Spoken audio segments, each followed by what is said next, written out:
강대상 위에서 이렇게 말씀을 이렇게 전할 때 저쪽에서 어느 한 분이 그만큼 이렇게 줍니다. 그럼 그때 설교자에게 느껴지는 그 마음, 그것을 두 자로 표현을 하라고 하면 당황. 그런데 바로 그 옆에 있는 사람이 또 따라서 이렇게 줍니다. 그때 설교자에게 느껴지는 그 마음을 다시 두 자로 표시를 하라고 한다면 비통. 그런데 바로 그 옆에 있는 또 한 사람이 줍니다. 처음에 들었던 그 사람이 코를 걸기 시작합니다. 그때 설교자에게 느껴지는 그 마음을 두 자로 이야기를 하라고 한다면 쇼킹. 오늘 제가 이제 여러분들에게 말씀을 전할 때 저를 당황하게 하고 저를 비통하게 하고 저를 쇼킹하게 하는 그런 그 일들이 없기를 간절히 바랍니다. 그런 의미에서 서로 옆에 계신 분들하고 이렇게 인사하시기 바랍니다. 여러분, 그런 일이 없도록 합시다. 서로 좀 인사하시기 바랍니다.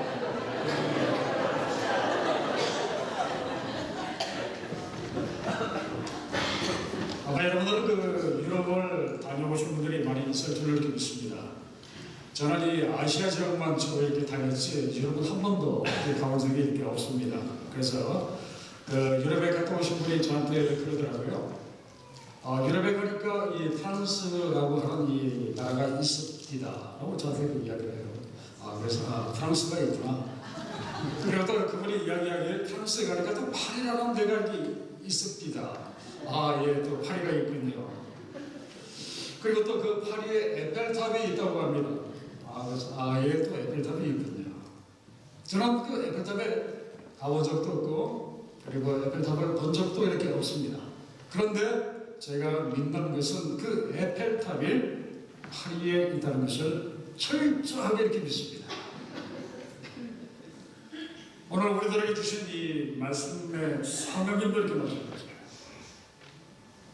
우리가 성령님을 만져본 적도 없고 그리고 우리가 만나본 적도 이렇게 없습니다.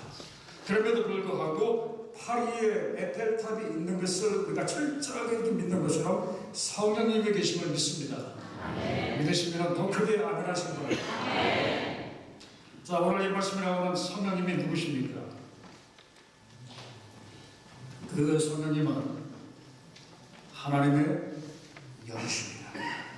하나님께서 태초에 말씀으로 천지를 창조하실 때 그 창조에 함께 하셨던 영이 바로 하나님의 영이시고 그리고 성부 하나님 그리고 성자 하나님과 더불어서 지금도 우리 가운데서 우리를 도와주고 계시는 그 성령이 바로 성령이십니다. 여러분, 우리가 성령에 대해서 잘못 오해하는 것들이 있어요. 많은 사람들이 잘못 오해할 수 있도록 그렇게 가르치는 사람들이 있는데 절대로 그렇지 않습니다. 성령은 절대로 어떤 징조도 아니고 그리고 성령은 어떤 기운도 절대로 아닙니다. 감각의 대상이 아니라는 거예요.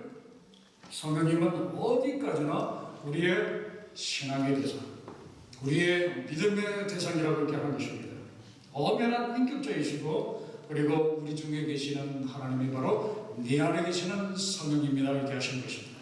그러시면 크게 아멘하시기 바랍니다. 여러분들이 그 요한복음 그 14장에서부터 16장의 그 말씀에 이렇게 보면 예수님께서 성령님에 관해서 3번이나 반복해서 말씀을 하신 적이 있습니다. 너무나 중요하기 때문에 제자들에게 3번씩이나 이 성령에 관해서 가르치신 그 말씀이 이렇게 나와 있습니다.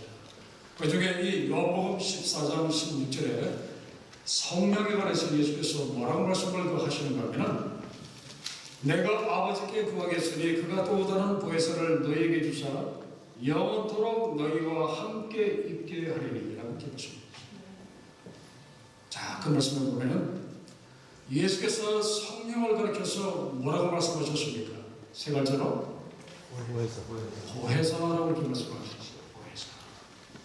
이 보혜사라고 하는 이 말씀은 이 헬라어로 파라클레토스라고 하는데 돕는 자, 헬퍼라고 하는 그 뜻을 가지고 있는 것이 바로 보혜사이십니다. 그렇기 때문에 성령의 그 역할은 한마디로 말씀드리면 그분의 그 다른 이름처럼 무엇입니까? 우리를 돕는 영이신 것을 이렇게 알 수가 있습니다. 저희가 처음에 미국에 이민 올 때 지금부터 한 24년 전에 그 JFK에 저희 딱 네 식구가 이제 이민을 이렇게 왔습니다. 처음에 이제 이민을 간다고 해서 요즘은 그 이민 오는 사람들 이렇게 보면은 이 작은 가방 하나씩만 이렇게 가지고 오더라고요. 나머지는 다 항공으로 배로 짐들을 다 보내고 아주 가볍게들 이렇게 들어오는데 그때만 해도 이 공항의 풍경이 무엇이었는가 하면 공항에 가면은 이 어른이 하나 들어가도 충분한 그 검은 큰 이민가방 그 가방을 저희가 무려 8개나 가지고 왔습니다. 한 사람당 2개씩 가져갈 수 있다고 해서 저희 4식구가 8개를 가지고 왔습니다. 그래서 한 차가 만약에 저희를 마중을 나온다고 하면 도저히 실을 수 없는 그 엄청난 그 양을 가지고 저희가 미국에 이민을 이렇게 왔습니다. 그런데 마침 나에게 그 사실을 이민 경험했던 사람들이 야르면 차를 여러 대를 가지고 이렇게 나왔어요. 그래서 그 큰 짐들을 다 차로 이렇게 나가지고 그리고 이제 저희가 아파트를 얻는 것을 도와주고 그리고 저희가 차를 살 수 있도록 여러 가지로 이렇게 이렇게 주었습니다. 만약에 지금 와서 생각해 보니까 그때 그분들이 저희를 도와주지 않았더라면 과연 우리가 어떻게 정착을 할 수 있었겠는가? 그분들이 그 도움이 있었기 때문에 그 정착을 쉽게 할 수 있었다는 것입니다. 그런데 오늘 우리에게도 우리를 이렇게 도우시는 분이 있다라고 성경은 이렇게 말씀하고 계십니다. 누구십니까? 성령께서 우리를 이렇게 돕고 계신다고 이렇게 말씀하고 있습니다. 그런데 그분의 그 도움은 사람의 도움과 이렇게 같지 않습니다. 사람은 누구를 잘 돕는다고 하지만 한계가 있고 이거는 내가 도울 수가 있는데 또 저거는 도울 수 없는 그런 것들이 사람들에게는 이렇게 있습니다. 그런데 그분의 도움은 너무나 완벽하십니다. 왜 주십니까? 그분의 도움은 너무나 완벽하십니다. 더 이상 손을 댈 필요가 없을 정도로 그분의 그 도움은 너무나 완벽하시다 이렇게 하는 것입니다. 왜냐하면 성령께서는 천지를 창조하셨을 뿐만 아니라 그리고 동정녀 마리아에게 예수 그리스도가 잉태하게 하셨고 그리고 예수님을 사망 권세에서 건지신 하나님의 영이시기 때문에 그분의 그 도우심은 너무나 완벽하다고 하는 것입니다. 그런데 오늘 방금 전에 제가 봉독해드린 그 요한복음 14장 16절에 보면은 우리가 이해하기 힘든 이상한 말씀이 이렇게 하나 이렇게 나와 있습니다. 내가 아버지께 구하겠으니 그가 또 다른 보혜사를 너희에게 주사. 거기에 보면은 또 다른 보혜사라고 말씀합니다. 여기서 또 다른 보혜사라고 하는 것은 보혜사가 한 분이 아니라 또 있다는 그런 뜻입니다. 그러면 여러분 그 다른 보혜사 바로 그분이 누구십니까? 누구세요? 조금 크게 말씀해 주십시오. 누구세요? 예수님. 예, 잘 모르시는 것 같아요. 그분은 지금 하나님 보좌 우편에 앉아 계신 예수 그리스도이십니다. 그래서 어떤 일을 하고 계시는가 하면 보혜사의 일을 하고 계십니다. 우리를 돕는 일을 하고 계십니다. 그 말씀이 바로 요한일서 2장 1절에 보면 아주 분명하게 우리에게 그 말씀을 하고 있습니다. 나의 자녀들아 내가 이것을 너희에게 쓰면 너희로 죄를 범하지 않게 하려 함이라. 만일 누가 죄를 범하여도 아버지 앞에서 우리에게 대언자가 있으니 곧 의로우신 예수 그리스도시다 라고 이렇게 말씀드립니다. 우리가 늘 이렇게 경험을 나중에 하는 것이지만 우리가 이렇게 살다가 보면은 참 많은 이 죄를 이렇게 범합니다. 아침에 일어나면 먼저 기도하죠. 하나님 오늘 이 하루는 죄를 짓지 않고 살게 하옵소서. 그런데 하루를 마치고 보면은 오늘 하루 내가 또 누구를 미워했고 또 누구를 정죄했고 누구를 또 판단했고 내가 또 세상에 이렇게 눈이 멀었고 하나님께 죄를 계속해서 이렇게 죄를 이렇게 짓습니다. 그럴 때 그 하나님 보좌 우편에 앉아 계셔서 우리를 바라보고 계시는 예수께서 어떻게 하십니까? 방금 전에 그 말씀처럼 하나님 보좌 우편에서 우리를 위해서 이렇게 말씀해 주신다고 성경은 말씀하고 있습니다. 아버지, 저 영원한 제가 십자가에서 살리신 자이기 때문에 아버지 용서해 주셔야 합니다. 용서해 주셔야 합니다. 제발 저 자를 용서해 주셔야 합니다고 우리를 위해서 변호해 주셔요. 저가 어쩔 수 없이 연약하게서 저렇게 하였나이다 하면서 우리가 할 말을 대신해서 하나님께 말씀해 주신다.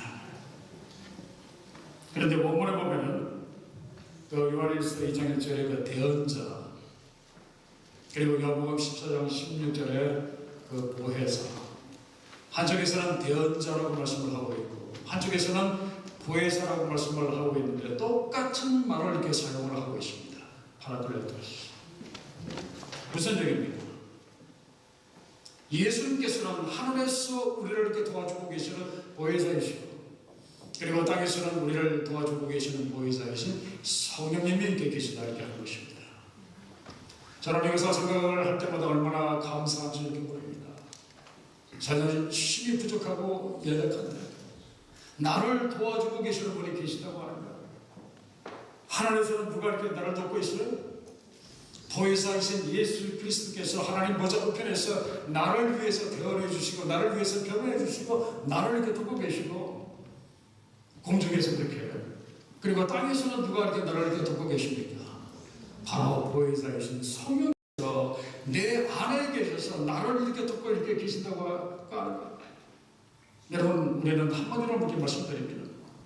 하늘에서 땅에서 우리를 위해서 간절한 심령 오늘 말씀을 보면 우리를 위해서 기도할 때 어떻게 기도하신다고요? 대충 기도하신다고 했어요?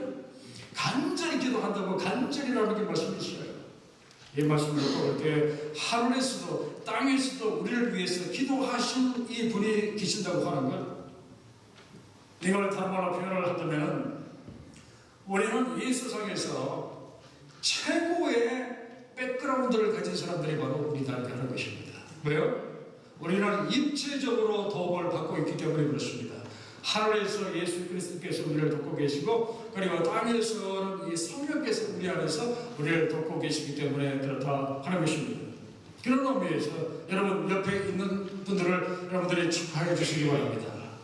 얼마나 좋으십니까? 축하합니다. 얼마나 좋으십니까? 축하합니다. 얼마나 좋으십니까? 정말 여러분들은 대단하신 분이십니다. 그렇게 좀 축하해 주시기 바랍니다. 제가 솔직히 이렇게 말씀드리면 여러분들은 한 분 한 분은 다 이 축하를 받으시기에 너무나 합당하신 분들입니다. 왜요? 하늘에서는 보혜사 예수께서 여러분들을 대언해 주시고 그리고 성령께서는 우리 안에서 말씀한 탄식으로 우리를 위해서 기도해 주시고 우리를 도와주고 계시기 때문에 우리는 이 축하를 받기에 너무나 합당한 사람들이라는 게 하는 것입니다. 그런데 우리가 여기까지는 알겠는데 가끔 가다가 이제 우리가 갈등하고 그리고 고민하는 것이 이렇게 하나가 있습니다. 그것이 무엇이냐면 과연 내 안에 성령께서 계시는가 하는 그런 그 의심이 이렇게 들 때가 있다 이렇게 하는 것입니다. 그러면서 이런 그 탄식을 우리가 할 때가 이렇게 말하고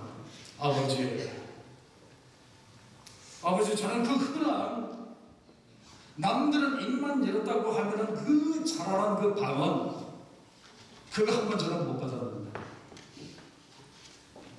과연 내 안에 성령이 계십니까? 그죠?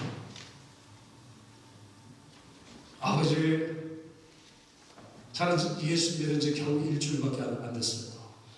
그런데 과연 내 안에 성령이 계십니까? 그죠? 그렇게 물을 수 있습니다. 그리고 아버지 제 마음이 이렇게 허전하고 이렇게 갈급한데 이렇게 메마른데 과연 제 안에 성령이 계신가요? 그렇게 우리가 얼마든지 갈등하고 얼마든지 고민하고 얼마든지 우리가 그렇게 물어볼 수가 있어요. 그러면서 내 안에 성령님이 안 계신 것 같다. 혹시 그렇게 생각하시는 분이 이 자리에 계시지 않을지 모르겠습니다. 사도 바울이 고린도전서 12장 3절에서 이런 말씀을 하였습니다. 그러므로 내가 너희에게 알리노니 하나님의 영으로 말하는 자는 누구든지 예수를 저주할 자라 하지 아니하고 또 성령으로 아니하고는 누구든지 예수를 주시라 할 수 없느니라. 그렇게 말씀하셨죠. 믿습니까? 네. 제가 여러분들에게 묻겠습니다. 솔직하게 여러분들이 생각하시고 손을 들어주시기 바랍니다. 지금 여러분들 중에 예배를 드리면서 지금 속으로 열심히 예수 그리스도를 저주하고 계시는 분 계십니까? 없죠. 그죠? 분명히 없습니다. 그리고 두 번째 질문, 예수 그리스도를 나의 주라고 나는 끝까지 그렇게 고백하지 않겠다, 그렇게 이를 악물고 계시는 분 혹시 이렇게 계십니까? 지금 마음도 없습니다. 자, 그렇다면 뭡니까? 우리는 다 예수 그리스도를 나의 주라고 고백하는 사람들이다, 이렇게 하는 것입니다. 그런데 이 고백은 세상의 다른 고백들은 다 거짓말을 이렇게 할 수가 있습니다. 내가 그 사람을 사랑하지도 않는데 내 입술로 사랑한다, 얼마든지 그렇게 거짓 고백을 할 수가 있습니다. 그런데 예수, 바로 그분은 나의 주이시다, 그분은 나의 생명의 주이시다고 하는 이 고백은 우리가 절대로 거짓으로 고백할 수 없는 것이다, 이렇게 하는 것입니다. 성령으로 아니하고는 할 수 없는 그 고백이다라고 성경은 말씀합니다. 그렇기 때문에 예수를 나의 주라고 고백하는 사람이라고 한다면 이미 그 안에 누가 계십니까? 이미 그 안에 성령께서 계십니다. 지금 제 안에도 성령께서 계시고 권사님들 안에도 성령께서 계시고 그리고 집사님들 안에도 성령께서 지금 계신다는 것입니다. 이미 우리는 그 엄청난 성령의 체험을 하는 사람들이 바로 우리다, 이렇게 하는 것입니다. 우리 안에 그 성령이 계십니다. 여러분 이 사실을 믿으시기 바랍니다. 그런데 그럼에도 불구하고 또 하나의 그 불안감이 우리를 찾아올 때가 이렇게 있습니다. 나와 함께 하시고 나를 위해서 기도해 주시는 그까지는 내가 이렇게 믿겠는데 과연 그분이 언제까지 나와 이렇게 함께 하시겠는가? 과연 언제까지 나와 이렇게 함께 해 주시겠는가? 혹시 내가 성령의 그 마음에 안 들면 혹시 그분이 나를 따라가시는 것이 아닌가? 이러한 그 불안감을 우리가 가질 수가 이렇게 있습니다. 그죠? 내 안에 계신다고 하는데 내가 잘못하고 내가 제 가운데 빠지면 그분이 가시지 않을까 하는 그 불안감이 우리 가운데 있을 수 있다, 이렇게 하는 것입니다. 여기에 대해서 예수님께서 그들에게 분명히 이렇게 답하고 계십니다. 요한복음 14장 16절에 보면은 내가 아버지께 구하겠으니 그가 또 다른 보혜사를 너희에게 주사 영원토록 너희와 함께 있게 하시리라 라고 말씀하고 있습니다. 언제까지 우리 가운데 함께 하신다고요? 영원토록 우리 안에 성령께서 함께 하신다는 거예요. 그렇기 때문에 내가 잘할 때에도, 내가 신앙생활 잘할 때도 함께 하시지만 설령 내가 제 가운데 빠질지라도 성령께서 내 안에 함께 하셨습니다. 오히려 나를 위해서 내가 회개하고 새 사람 될 수 있도록 나를 위해서 내 안에서 더욱더 간절하게 나를 위해서 중보 기도를 해주시는 그 영이 영원토록 우리와 함께 하신다고 성경은 말씀을 하고 있습니다.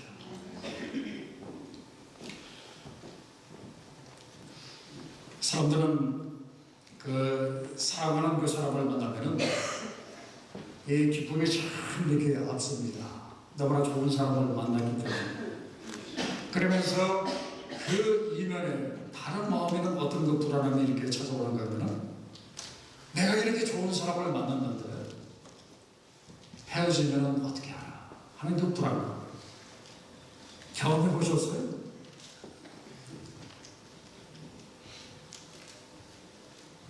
저도 이제 경험해 봤습니다. 좋은 사람을 이렇게 만났는데 헤어지면 어떻게 할까?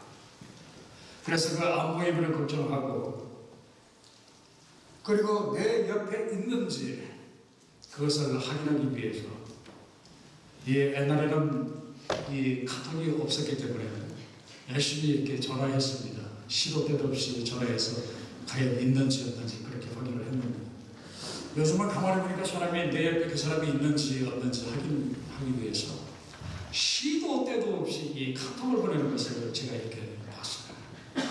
그러면서 카톡을 보냅니다. 뭐하니? 라고 카톡을 보내요. 그러면 저쪽에서 답이 옵니다.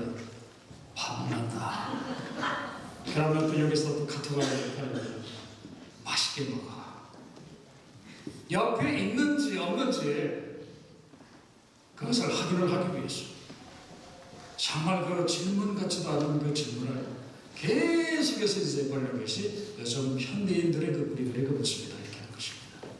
그래서 제가 여러분들에게 부탁의 말씀을 하나, 당부의 말씀을 하나 이렇게 드리겠습니다. 절대로 여러분 성령님께는 카톡을 보내지 마십시오.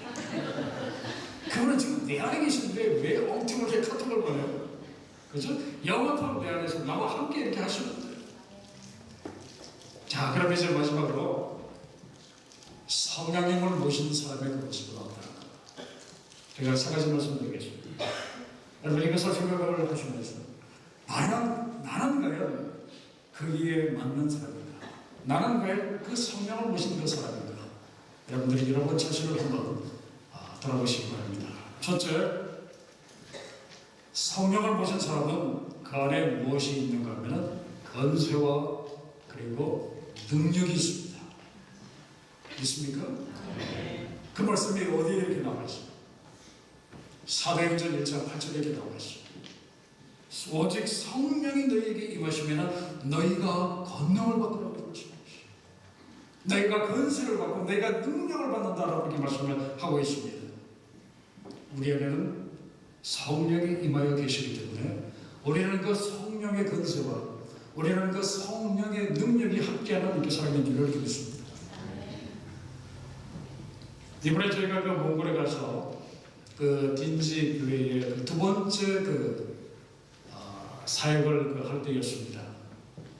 저희가 그 작년에 거기에 갔었을 때 아마 그 심지어 집사님의 그런 간증을 하시는 것을 여러분들이 그 작년에 이렇게 들었었을 거예요. 저희가 이제 처음에 이제 딘지 교회로 이제 올라가서 그 차를 타고 이제 그 골목 안으로 이렇게 들어가는데 이 골목 안에서 이 어두운 이 영의 기운을 우리가 이렇게 느낄 수가 이렇게 있었어요. 그리고 그 교회 주변에 누가 이렇게 살고 있었는가 하면 이 무당들이 이렇게 살고 이렇게 있었습니다. 그래서 이제 무당들이 우리가 이제 오는 것을 보고 저기 예수쟁이들이 온다. 그래서 이 사람들이 그냥 빨리 부엌에 들어가서 무엇을 가지고 나왔는가? 이 소금을 가지고 나왔어요. 그래서 우리를 향해서 이렇게 소금을 막 이렇게 뿌렸습니다.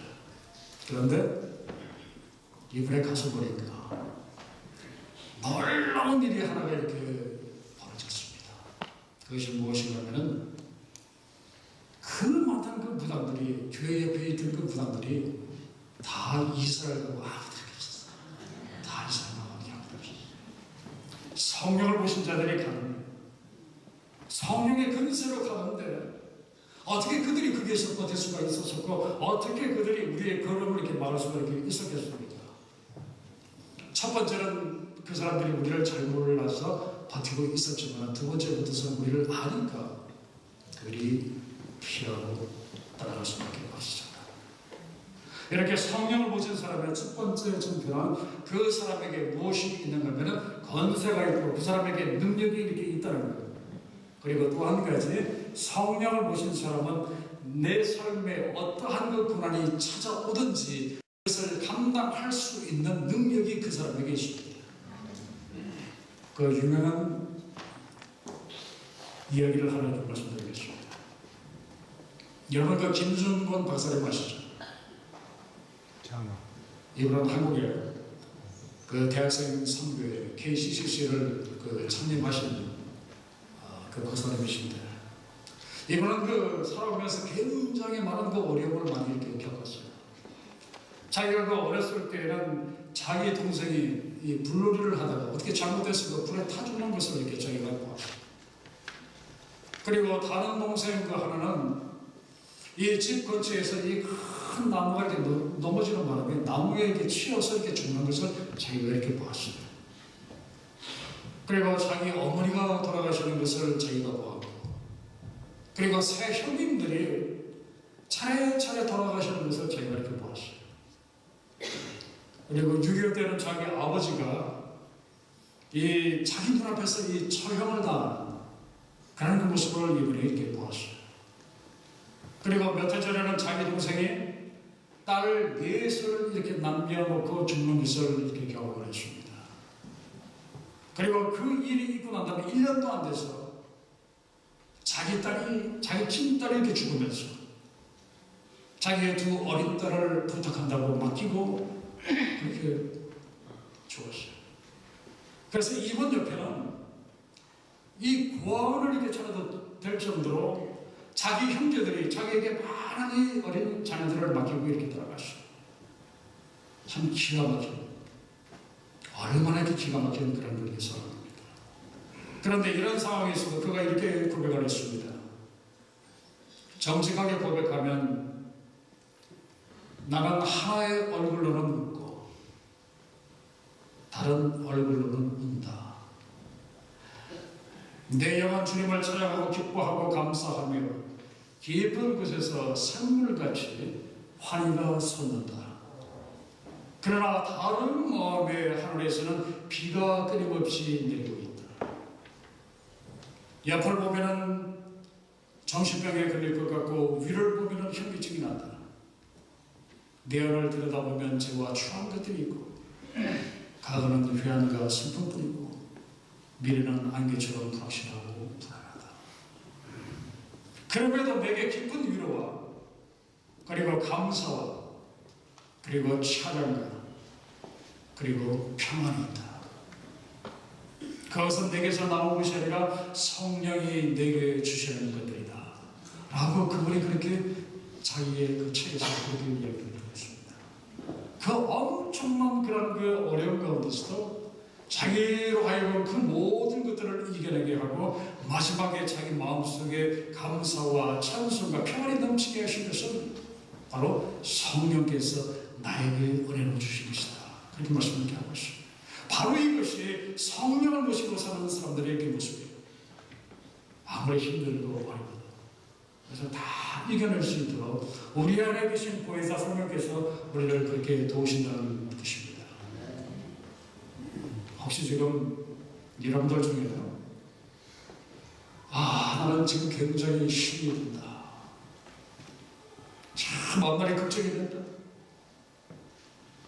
이 파도처럼 이 밀려오는 이 문제를 내가 도저히 감당할 수가 없다. 나는 도저히 저것들을 감당할 만한 그 자신이 없다. 혹시 그것 때문에 탄식하시고 혹시 그것 때문에 힘들어하시는 분 혹시 이렇게 계십니까? 여러분 걱정하지 마십시오. 성령께서 그것을 이겨낼 수 있도록 우리를 도우신다라고 그렇게 말씀을 하고 있습니다. 우리가 좋아하는 그 복음성가에 보면 이런 가사가 있습니다. 마음이 지쳐서 기도할 수 없고 눈물이 빗물처럼 흘러내릴 때 주님은 우리 연약함을 아시고 사랑으로 인도하시고 누군가 너를 위하여 누군가 기도하네라고 말씀하고 있어요. 자, 거기서 우리를 위해서 열심히 기도하시는 분이 누구십니까? 바로 성령께서 우리를 위해서 이렇게 열심히 기도해 주신다. 내 안에 계시는 성령께서 지금 내 안에 계시는 그 성령께서 눈물로 나를 위해서 기도해 주신다는 거예요. 내가 그 고난을 이겨낼 수 있도록 내가 힘들고 어려운 이 형편을 이겨낼 수 있도록 나를 위해서 기도해 주시고 그리고 그분이 가지신 근세와 능력을 나에게 이렇게 주고 이렇게 계신다는 거예요. 그렇기 때문에 여러분 힘이 들어도 괴롭고 힘들어도 여러분 이 성령님의 이 도우심을 이렇게 믿으시고 여러분 극복하시기 바랍니다. 그리고 두 번째로 성령님을 모신 사람의 두 번째 증거는 성령님과 함께 하고 싶어하는 이 마음이 계속해서 이렇게 불듯이 이렇게 일어납니다. 지금 여러분 자신을 한번 생각해 보십시오. 내 안에 정말 이 주님의 몸된 교회를 위해서 하나님의 나라를 위해서 내가 성령으로서 일하고 싶은 이 마음이 불듯이 이렇게 일어나고 있는가? 그렇다면 바로 그분은 성령의 사람인 줄 이렇게 믿습니다. 우리 성령은 너무나 인격적이신 분이시기 때문에 우리를 반강제적으로 나는 원하지도 않는데 억지로 일을 시키시는 분이 아니고 우리와 함께 그 일을 하기를 원하시는 분이십니다. 그래서 우리 마음에 무엇을 주시는가 하면은 함께 성령과 함께 일할 수 있고자 하고 싶어하는 그 소원을 이렇게 주시는 분이시다 이렇게 하는 것입니다. 저는 이번에 그 몽골에 이렇게 다녀오면서 우리 성령님께 정말 그 감사한 마음이 하나가 이렇게 있었습니다. 그것이 무엇인가 하면 작년에는 우리는 그야말로 아무도 모르고 이 작년부터 이 몽골을 이렇게 다녀왔습니다. 그리고 올해 두 번째로 우리가 이제 아랑가이를 이렇게 다녀왔습니다.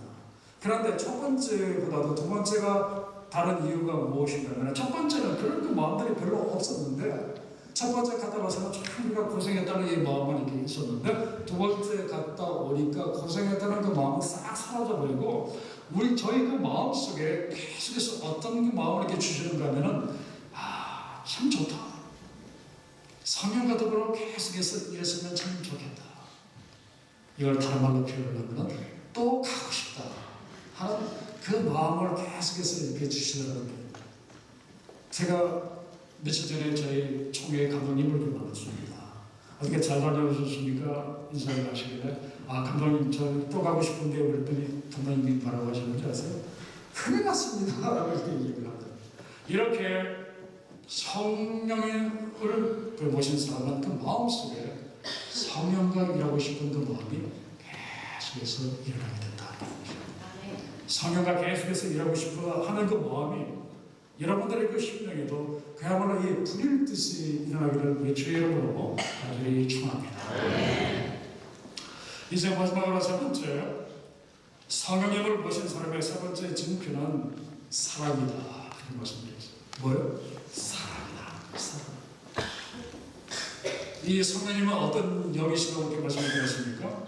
우리를 위로하시고, 우리를 너무나 사랑하시고, 사랑이 풍성하신 분이 바로 우리의 성령이십니다. 말할 수 없는 강구로 우리를 위해서 기도하시는 영이 바로 그 성령이다. 그렇기 때문에 성령이 계시는 사람, 그 마음속에 성령이 충만하게 임하는 그 사람에게는 무엇이 넘치는가 하면 사랑이 넘치는 것을 이렇게 할 수 있어요. 그래서 그 사람 옆에만 가면 참 나도 모르게 이렇게 위로가 이렇게 느껴져요. 그리고 그 사람 옆에만 가면 나도 모르게 그분의 그 따뜻함이 나에게 이렇게 절에서 이렇게 옵니다. 그 사람은 누구를 봐도 그리스도의 사람으로 되어 어떤 사람을 보든지 그 사람을 그리스도의 사람으로 위로하는 그 모습을 우리가 이렇게 보게 됩니다. 이 사람이 누구라고요? 바로 성령의 사람이라는 것입니다. 여러분들 그 묵상할 때에 그 묵상하는 그 책에 보면 이 고도원의 그 아침 편지라고 하는 그 내용들이 가끔가다 실려되어 있습니다. 거기에 보면 그 장경동 그 목사님의 그 이야기가 실린 적이 이렇게 있는데, 여기에 보면 장 목사님은 우리가 알기로는 장경동 목사님은 설교를 너무나 그 잘하는 분으로 재밌게 하는 분으로 이렇게 알고 이렇게 있습니다. 그런데 그분이 그래서 솔직하게 고백을 했죠. 자기는 매번 설교를 이렇게 잘하는 것이 절대가 아니다.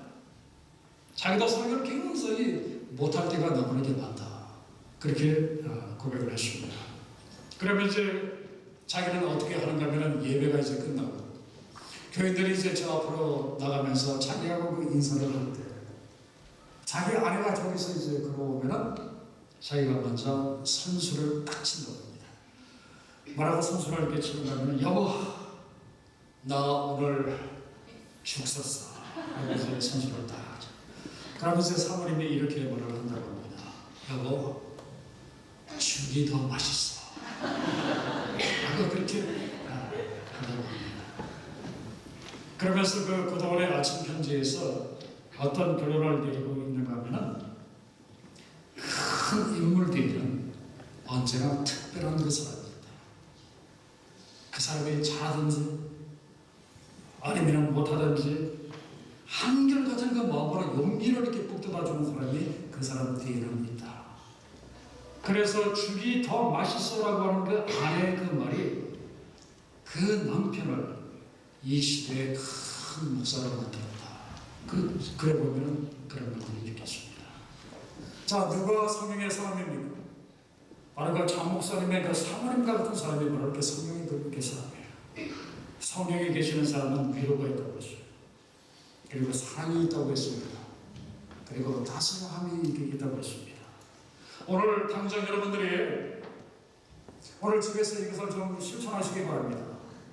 여러분들이 오늘 대회 가시면 수고하는 남편을 꼭 위로해 주시고, 그리고 고생하는 아내를 위로해 주시고, 그리고 공부한다고 수고하는 그 자녀들을 여러분들이 위로해 주시기 바랍니다. 그럴 때 놀라우신 그 하나님의 그 축복이 여러분들의 그 가정 가운데 임할 줄 이렇게 믿습니다.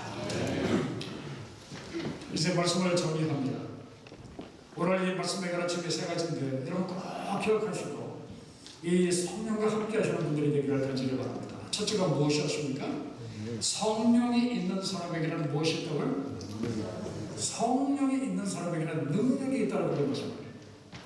그래서 능력이 있어서 내가 어떤 일이든지 할 수가 있고, 그리고 능력이 있어서 어떤 고난이든지 우리가 이겨낼 수 있다고 할 것입니다. 그리고 두 번째가 무엇이었어요? 성령님이 있는 사람은 성령님과 더불어서 함께 일하고 싶어 한다는 것. 그리고 마지막 세 번째, 성령님이 있는 사람에게는 무엇이 있다고 말씀드렸습니다. 사랑이 있다, 따스함이 있다, 그리고 위로가 있다고 이 말씀을 기다렸습니다. 지금 우리 안에 누가 계십니까? 우리 안에 성령님이 계십니다. 걱정할 하나도 없이 어떤 고난이든지 다 이겨낼 수가 있습니다. 이 엄연한 이 사실, 세상이 변해도 변할 수 없는 이 엄연한 이 사실, 내 안에 성령이 계시기 때문에 나는 걱정할 것이 하나가 없고 어떠한 고난이 찾아오도 나는 다 이겨낼 수 있다고 하는 이 엄연한 이 사실, 이 사실을 여러분들이 다시 한번 확인하시고, 그리고 믿으셔서 정말 이 대단하신 이 귀하신 성령과 더불어서 영원토록 함께 살아가는 여러분들 되시기를 우리 주의 이름으로 간절히 축원합니다. 아버지 하나님, 저희를 이 세상의 고아처럼 보내두지 아니하시고 보혜사 성령을 보내셔서 저희와 함께 하시고 저희에게 능력과 건설을 주시고 인생의 고난이 올지라도 견뎌내게 하시고, 비록 나도 힘들지만은 형제 자매를 위로할 수 있는 마음 주심을 진심으로 감사합니다. 이제부터는 혼자 살지 않기를 원합니다. 제 안에 계시는 성령님과 더불어서 살 수 있도록 저희를 도와주시옵소서. 저에게 매일마다 성령의 감동을 주시고 성령이 내 안에 계심을 느끼면서 살아갈 수 있도록 인도하여 주시옵소서. 예수님의 계신 이름으로 기도하옵나이다. 아멘.